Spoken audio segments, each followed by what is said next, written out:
Hola,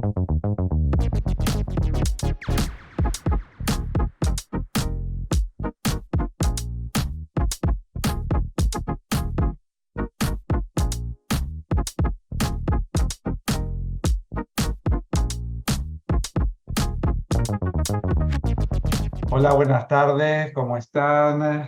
Hoy nuevo lunes 19 horas largando otro nuevo webinar y lo tenemos de nuevo al doctor Mariano Kovatlov, ya es un clásico con nosotros, que lo invitamos en todos nuestros temas de diabetes y hoy un tema interesante, cómo hacemos ese enlace de las estrategias clásicas con las más nuevas. Gracias, Mariano, por estar con nosotros nuevamente. Te escuchamos atentamente. Hagan las preguntas que quieran. Acá abajo va a salir en el Zócalo a los que se suman por primera vez y no saben cómo es un poquito el sistema, los que quieran tener un certificado de asistencia de este ciclo webinar. Manden un mensajito por este mail y luego recibirán 3 preguntitas choice de la charla que a nosotros nos servirá de presentismo. Bueno, sin más, Mariano, mil gracias y te escuchamos atentamente.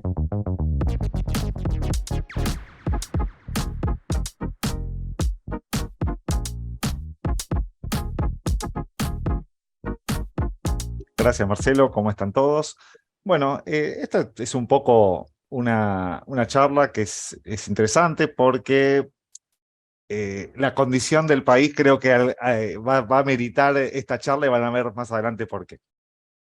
Bueno, la diabetes la conocemos hace un montón de tiempo, los tratamientos también, tenemos tratamientos farmacológicos de casi un siglo de evolución, y los voy a dividir de forma arbitraria en tratamientos clásicos, que vamos a llamarlos a la metformina, a la insulina, que todos los conocemos, a los tratamientos más modernos, que algunos tienen, como las gliflocinas, casi 15 años en el mercado, pero tienen un boom en los últimos 2 años, año y medio, tienen un boom realmente muy importante, los GLP-1 igualmente, las nuevas insulinas, que son un poquito más de especialista o la gente, los médicos de cabecera a veces no tienen un manejo de todos los tipos de insulina que hay en este momento, y una vedette que es una belleza total, que son los sistemas de monitoreo nuevos, que aportan muchísimo y todavía no han mostrado todo lo que pueden aportar al tratamiento de la diabetes.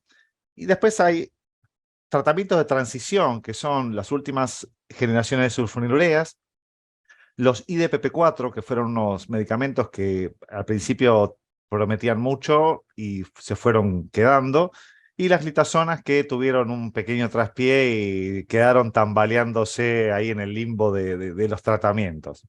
Y por supuesto, tratamientos que ya casi no se usan o casi no se consiguen ni siquiera en las farmacias, como la repaglinidia y la carbose, y por supuesto el tratamiento inoxidable, que ya más adelante vamos a hablar, que es el tratamiento que nunca falla para la diabetes y es el recomendado siempre para nuestros pacientes.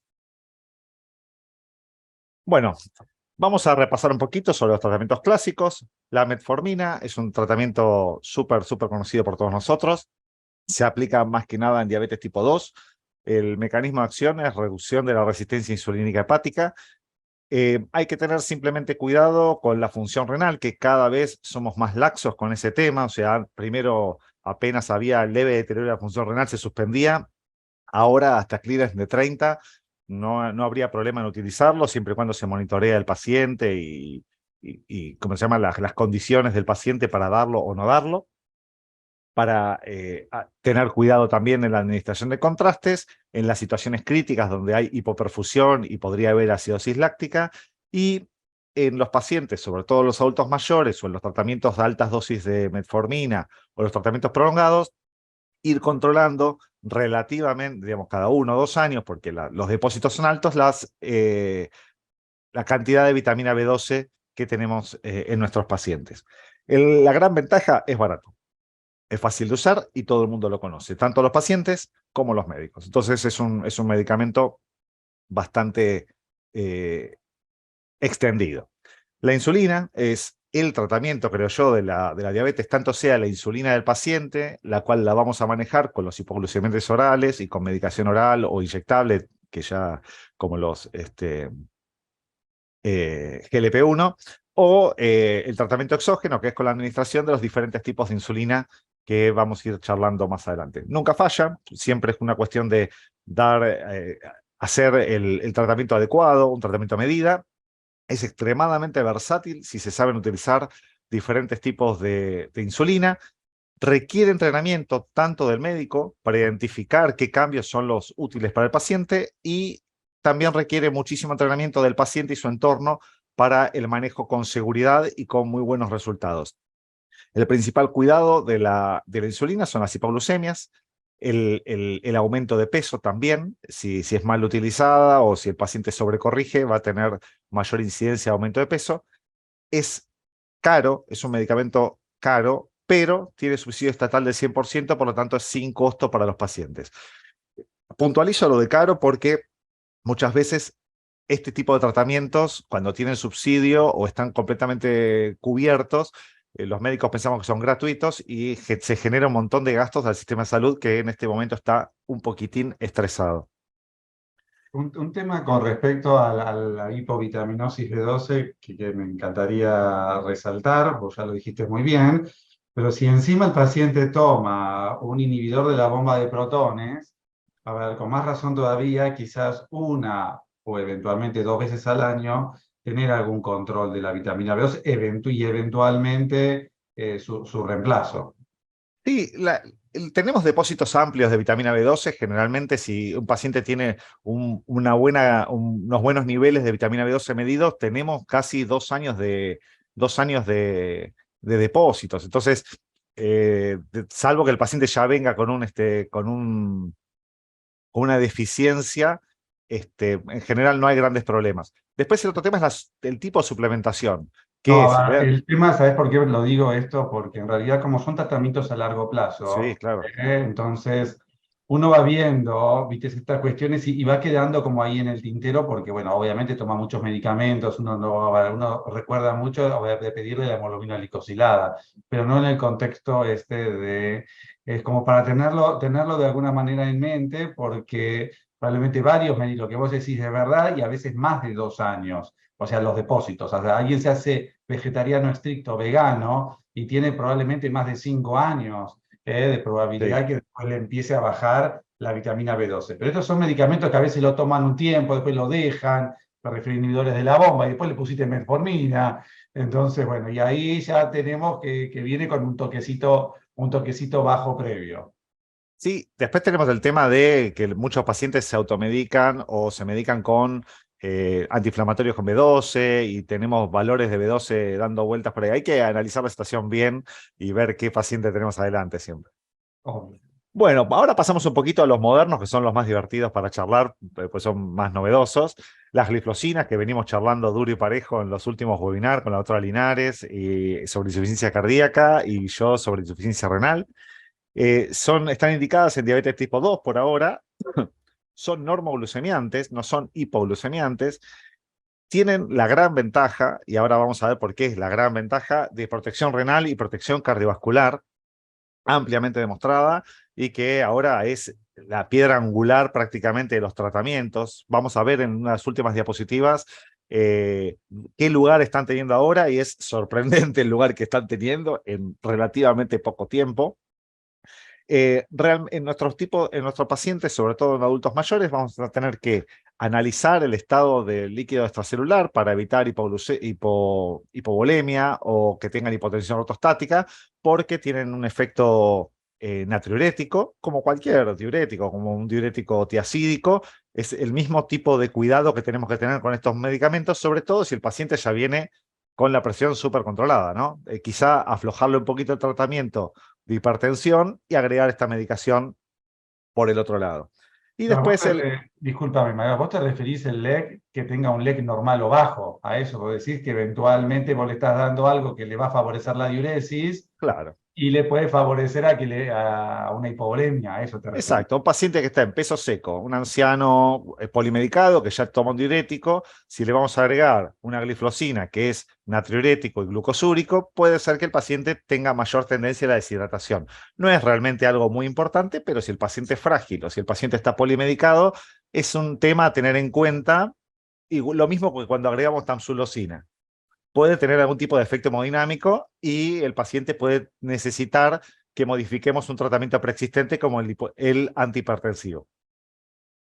Después tienen un leve aumento de infecciones micóticas genitales. Generalmente los pacientes que no tenían infecciones micóticas no lo van a tener, pero está descrito en la bibliografía y no parecería ser algo demasiado importante dentro de los efectos que vamos encontrando, pero está siempre descrito en la bibliografía.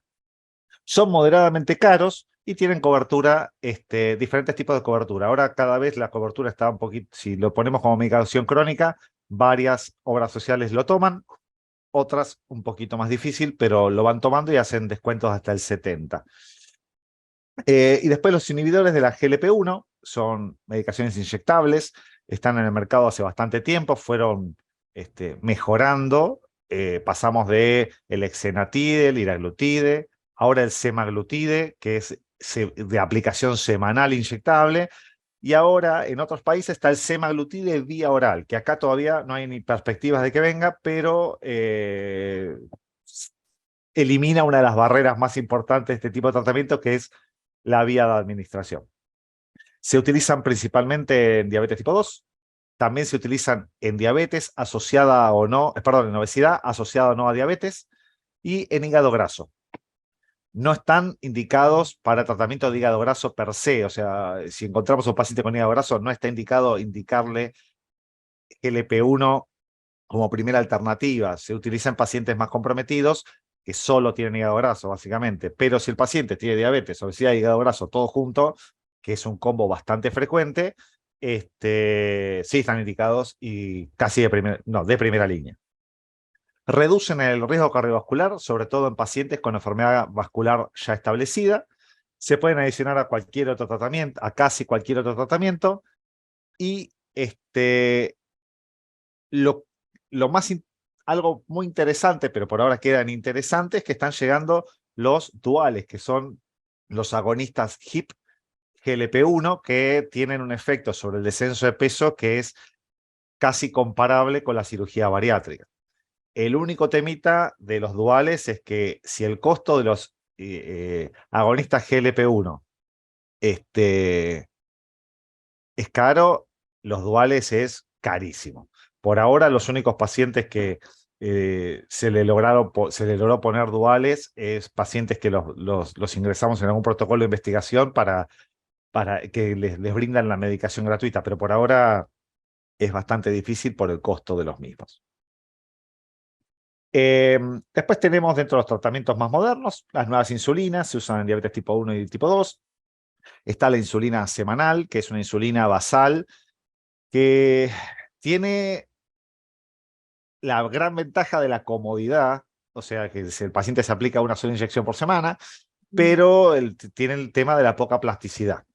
Hay trabajos en este momento para determinar su efectividad y sobre si es mejor que las insulinas basales que usamos hasta ahora. Las insulinas concentradas tenemos también, que son insulinas que tienen en menor volumen, mayor cantidad de unidades, que están volviendo y que han demostrado una estabilidad muy importante en el tratamiento de los pacientes. Las ultra rápidas, que son insulinas con un efecto muy cortito, que son muy interesantes. La inhalatoria, que cayó en desuso por pequeñas contradicciones dentro de los trabajos, pero sigue estando ahí en investigaciones para ver si se vuelve a usar o no como insulina correctiva. Las bombas de loop cerrado, que son un páncreas artificial, tanto que sensa el nivel de glucemia del paciente y administra la cantidad de insulina ultra rápida que necesita, que son el santo grial de la diabetes. Se usan en algunos pacientes y tienen un valor extremadamente oneroso. Tienen cobertura específica, generalmente son elementos que tenemos que recontra justificar en las obras sociales para que el paciente lo obtenga y que no está mal, pues son escasos los recursos. Y después tenemos los sistemas de monitoreo. Los sistemas de monitoreo tienen indicaciones muy específicas, como diabetes tipo 1, niños, que son diabéticos tipo 1 en general, pacientes con mucha labilidad, que tienden a la hipoglucemia, en embarazo, en geriatría, muchas guías están apareciendo para utilizarlo en pacientes que requieren mayor control, en algunos pacientes, como por ejemplo los deportistas de alto rendimiento, que requieren intensificación de tratamiento, tienen condiciones muy variables metabólicas después de ejercicio extenuante, por ejemplo. Tienen un efecto educativo en pacientes, que ahora les voy a mostrar un pequeño videíto en el cual es muy gráfico, el valor educativo que tienen. Requieren educación para el paciente y también para el médico, para interpretar toda la cantidad de datos que nos dan, pues nos dan datos realmente muy, muy extensos. Son caros, tienen cobertura, hay que solicitarlos por excepción, pero se logra hacer en las diferentes obras sociales, pero hay que tomarse su trabajo para que los logren aprobar.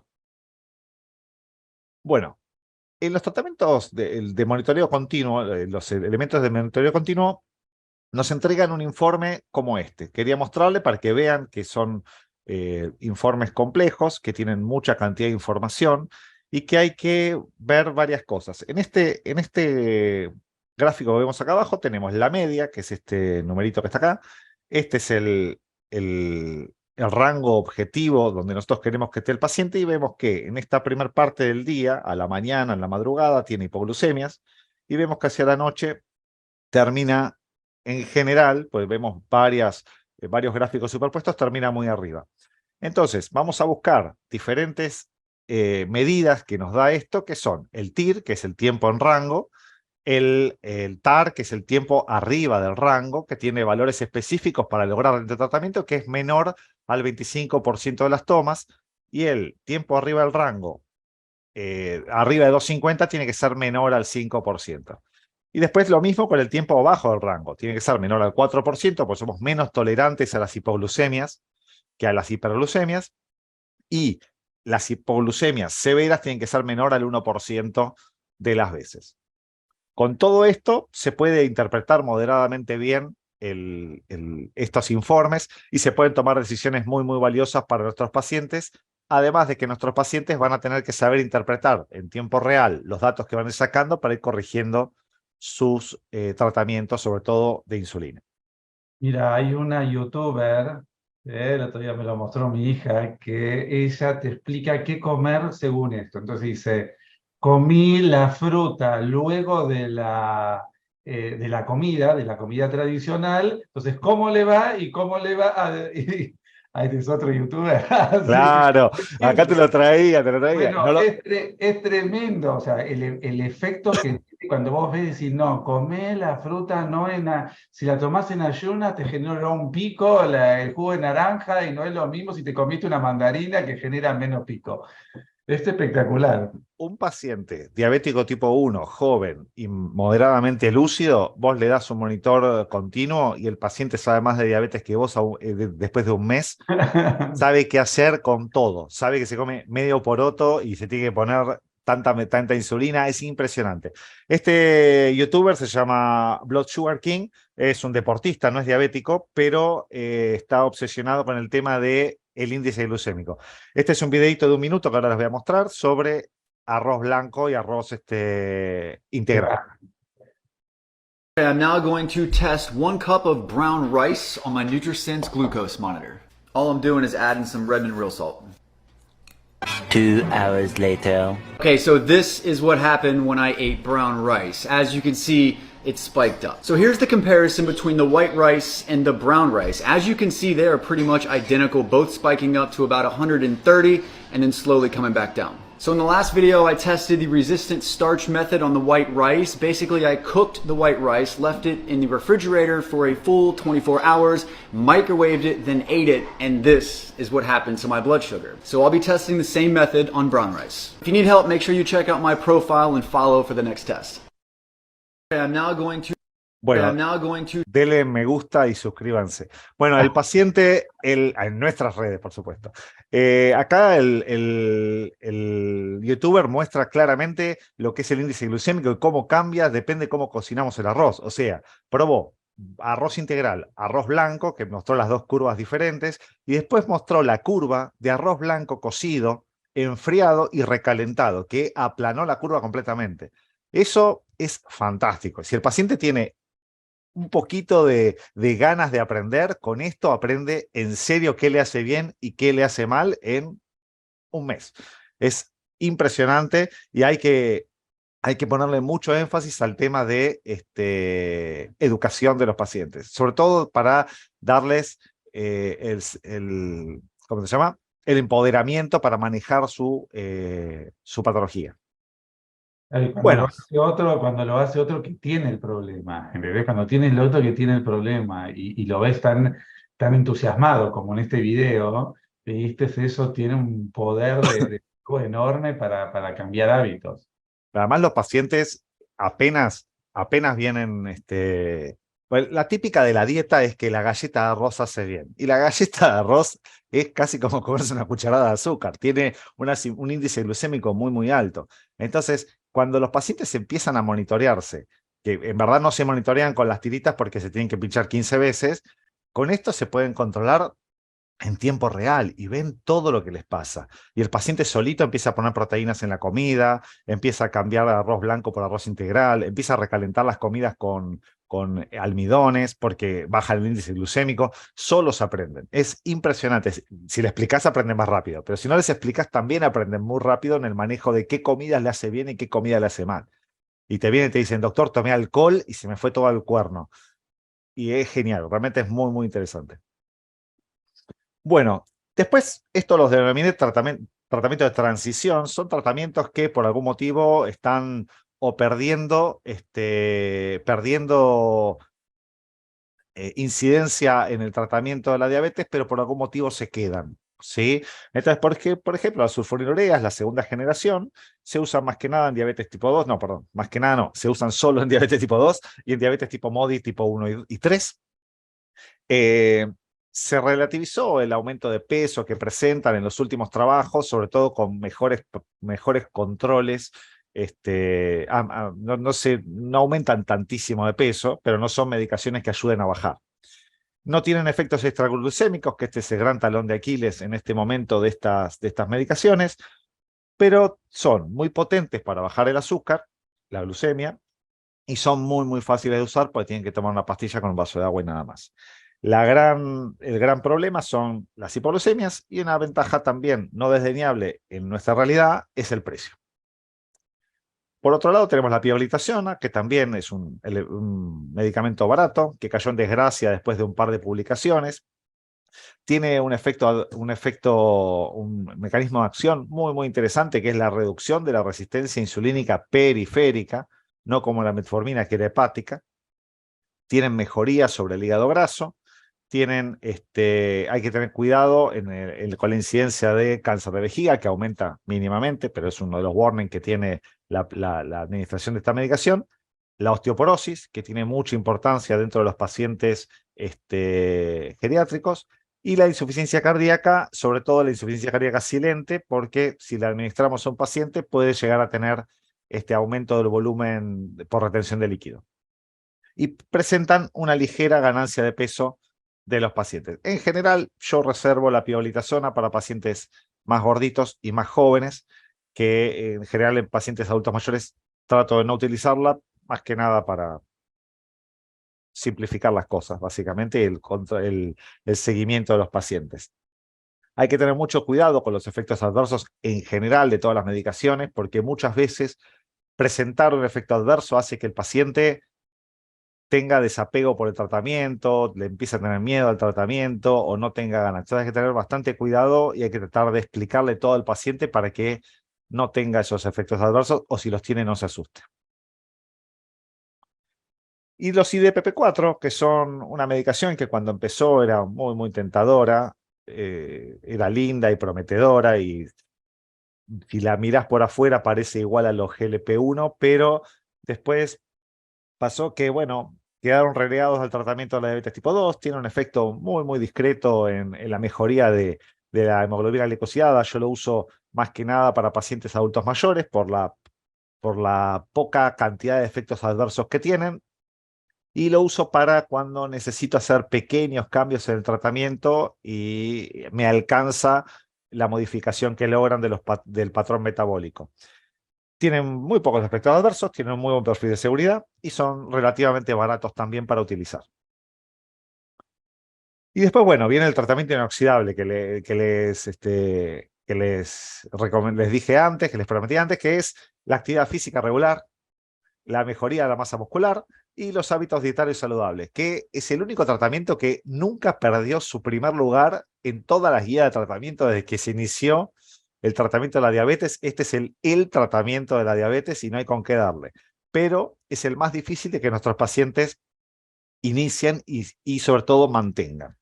Tiene altísima potencia, tiene múltiples beneficios, es prácticamente gratis, salvo algunos cambios dietarios que son un poquito más caros, como la introducción de pescado, aceite de oliva y algunas frutas y verduras. Y tiene beneficios, tanto cardiovasculares como glucémicos, económicos, porque es barato o prácticamente gratis, sobre estado de ánimo, el sueño, la sarcopenia, el dolor. Y ahí me cansé de buscar beneficios, pero tienen bastantes más. Cognitivos. Cognitivos también, por supuesto. Bueno, esto es para recordar, siempre trato de recordar esto porque tenemos que pensar en qué lugar de todo este camino de la diabetes está la célula beta de nuestro paciente, ¿no? Si está al principio, donde la función beta está preservada, donde tenemos muchas alternativas de tratamiento. Si estamos en el momento donde la sobrecarga sobre la célula beta es muy importante, donde quizá hiperestimularla no es lo más correcto, y en el momento que tenemos pérdida de función beta, o empezamos a tener pérdida de función beta, el paciente se empieza a poner insulinopénico. Y es el momento que ya casi no tenemos función beta porque tenemos pérdida de la masa beta muy, muy importante. Siempre hay que pensar en dónde está nuestro paciente para poder elegir si vamos a darle secretagogos, qué posibilidad tiene ese páncreas de hacer más insulina o no. Entonces, ese es lo que más hay que pensar. Y después también hay que ver, si el paciente tiene signos de insulinopenia, hay que cambiar de tratamiento, no seguir con los tratamientos de diabético con alta funcionalidad beta. Hay otro escenario que es el escenario del adulto mayor con obesidad, deterioro cognitivo, que me pasó porque, bueno, obviamente te recuerdo ahora un par de pacientes de este último mes que vienen perdiendo peso porque comen menos, yo qué sé, que su deterioro cognitivo también, y empiezan a normalizarse los valores. ¿Entendés? Y ahí tenés que empezar a sacarle medicación. Sí. Hasta tengo una paciente que le saqué por completo hasta la metformina y venía con 3 medicamentos previamente. Y la señora está, a ver, obviamente que está dentro de su deterioro cognitivo avanzado, y la paciente normalizó su glucemia y la hemoglobina glicosilada sin ninguna medicación. Totalmente.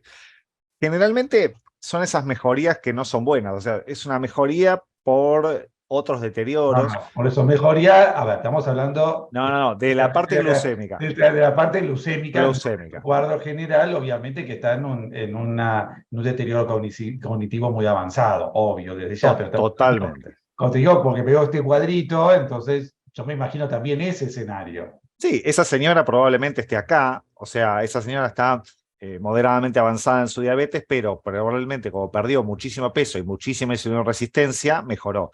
Lo que pasa es que a veces también con la sarcopenia que empiezan a tener, eso también les descontrola la diabetes para el otro lado, tienen menos consumo.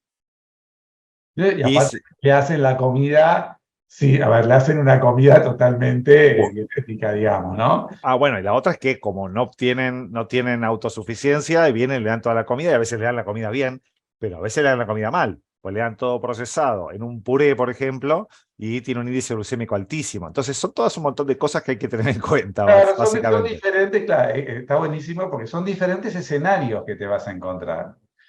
En un mismo paciente, en ese paciente que vos decís, cambia la cuidadora que no sabe cocinar y empieza a hacerle puré y se te descompagina todo. Ah, bueno, Es muy loco. Hay que Son estar ahí. pacientes muy lábiles, por esa paciente que vos me describís tiene la insulina justita, justita, justita, porque seguramente la función beta no es genial, y viene ahí por un camino finito, finito. Le das un corticoide y se arruinó todo, o la señora come raro y también se le va todo al cuerno. Entonces hay que Hay ver, que hay que estar ver. muy ahí, pero bueno, como en ese estadio de avanzado, básicamente su deterioro cognitivo, uno está en una fase de sacar, Claro, por de supuesto, sacar por supuesto. medicación. Estamos hablando de manera general. Sí, por supuesto. Después hay veces que, esto más que nada lo digo porque si el paciente tiene 20 años de evolución y estamos acá, el paciente está bien, pero de pronto se le va un poquito la hemoglobina glicosilada para arriba y yo quiero agregar medicación y ya le estoy dando 2 drogas, una sulfonilurea no, pues no tiene páncreas. Sulfonilurea ahí no. Le voy a dar otra cosa. Quizás acá sulfonilurea sí, pero acá no. Entonces, por eso no es todo el tiempo lo mismo. Hay que todo el tiempo ver dónde estamos parados para ver qué hacemos. No todo es igual. Bueno, asociaciones poco felices dentro del tratamiento de la diabetes, ¿no? Sulfonilureas con repaglinida, bueno, la repaglinida casi no se consigue. Sulfonilureas con insulina, no, nunca. Repaglinida con insulina tampoco, es un secretagogo junto con insulina, no. 2 medicamentos al mismo grupo, jamás. IDPP4 con GLP-1 es gastar una medicación, es totalmente inadecuado porque estamos usando el mismo eje y no estamos logrando mejoría de absolutamente nada. La insulina y el ayuno se llevan muy mal. Eso hay que puntualizarlo porque está de moda la dieta de ayuno intermitente y un paciente con 16 horas de ayuno e insulina no se lo recomiendo a nadie. Y cualquier medicación que sea hipoglucemiante y que el paciente no tenga la educación adecuada o su entorno.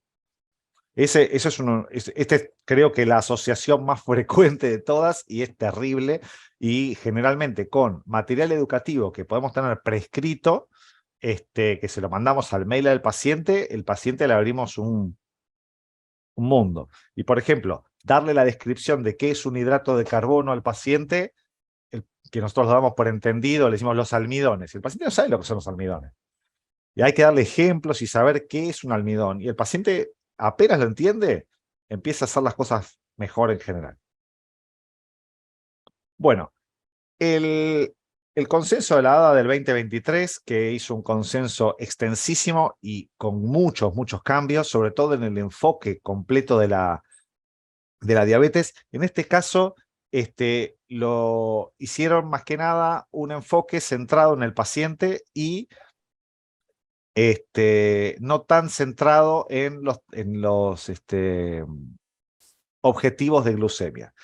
Todo el tiempo, todo este cuadro, no lo voy a describir completo, todo este cuadro está hablando de los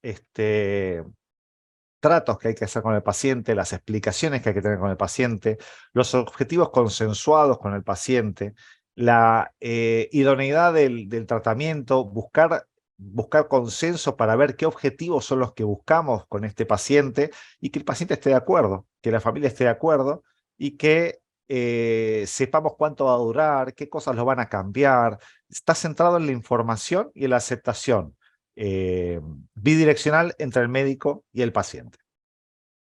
Que eso en geriatría es súper importante todo el tiempo, pero ahora está puesto en las guías nuevas de la ADA como algo central. Y vas a ver que en las próximas diapos aparece y aparece y aparece.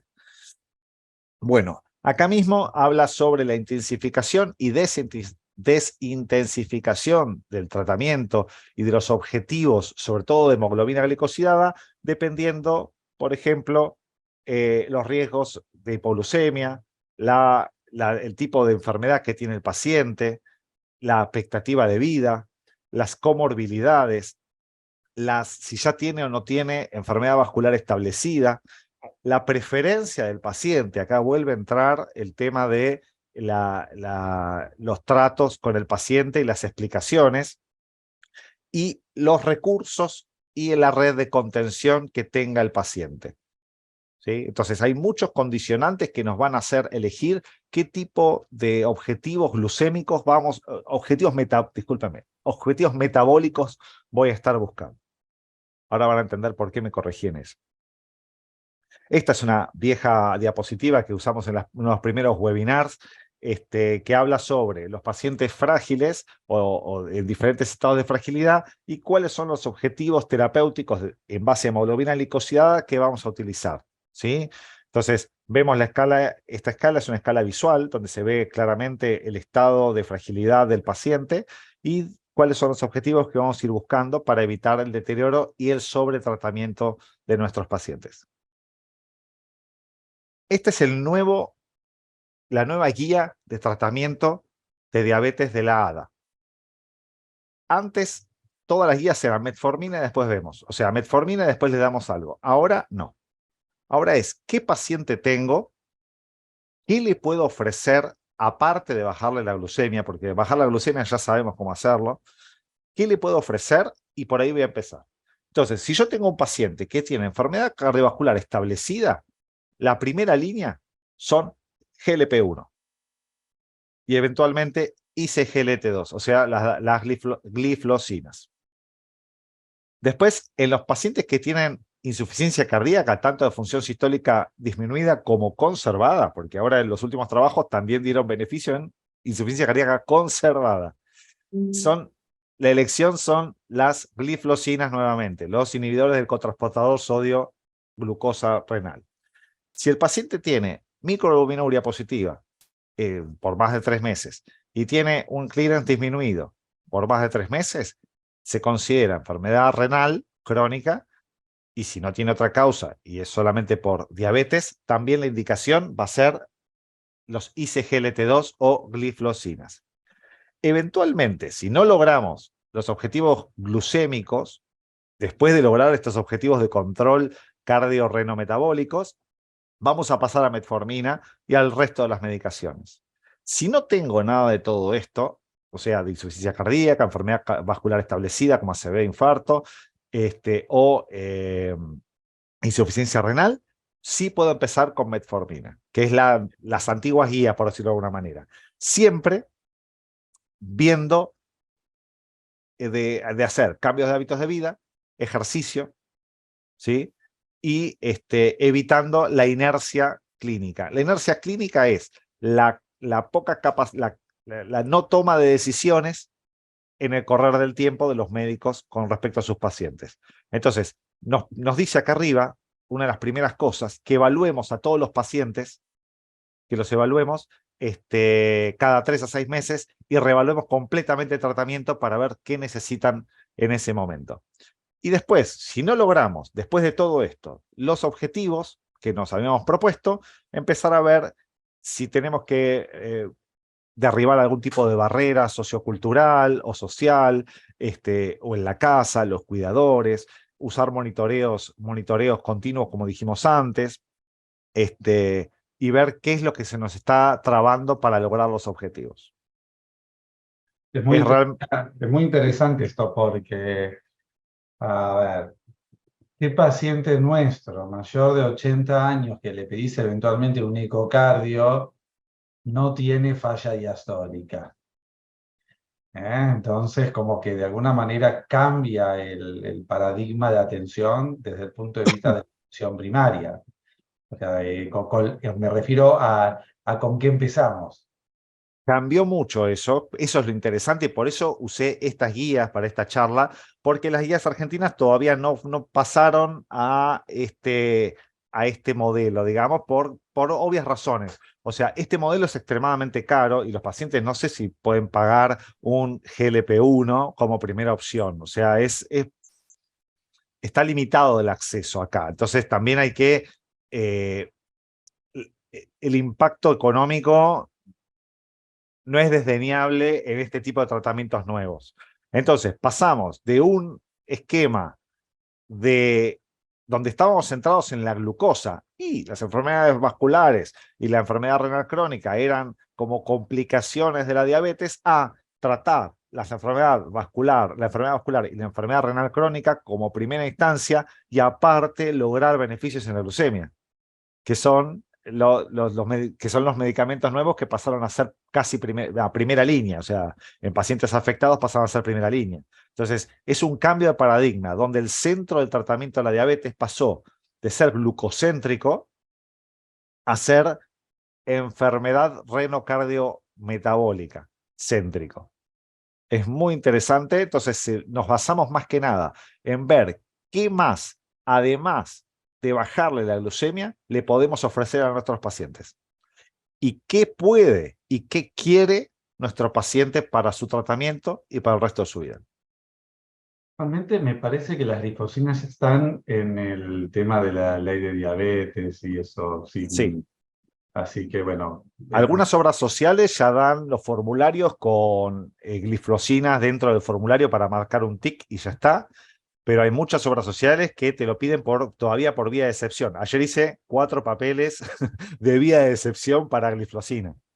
O sea, y les mandás y te empiezan a pedir por qué, cuál es la indicación, le pones a veces tengo ganas de pelear y le mando toda la bibliografía, y a veces es lo que hay que hacer, le pongo, y le firmo y le sello abajo. Y funciona en general, pero te dan un par de vueltitas más todavía. Bueno, eso es todo, Marce. Espero que haya servido un poquito esta revisión de guías y de tratamientos. Obviamente estuvo muy, muy lindo, buenísimo. Siempre aprendemos y refrescamos conceptos previos, así que estuvo muy bueno. Me encanta que participes acá, la manera que tenés está buenísima desde el punto de vista docente y con súper empatía. Así que bueno, hagan las preguntas que quieran, los comentarios, los vamos a ir contestando. Y bueno, los esperamos en un nuevo encuentro el lunes próximo a las 19 horas. Un abrazo, Mariano. Chao, Marce, hasta luego.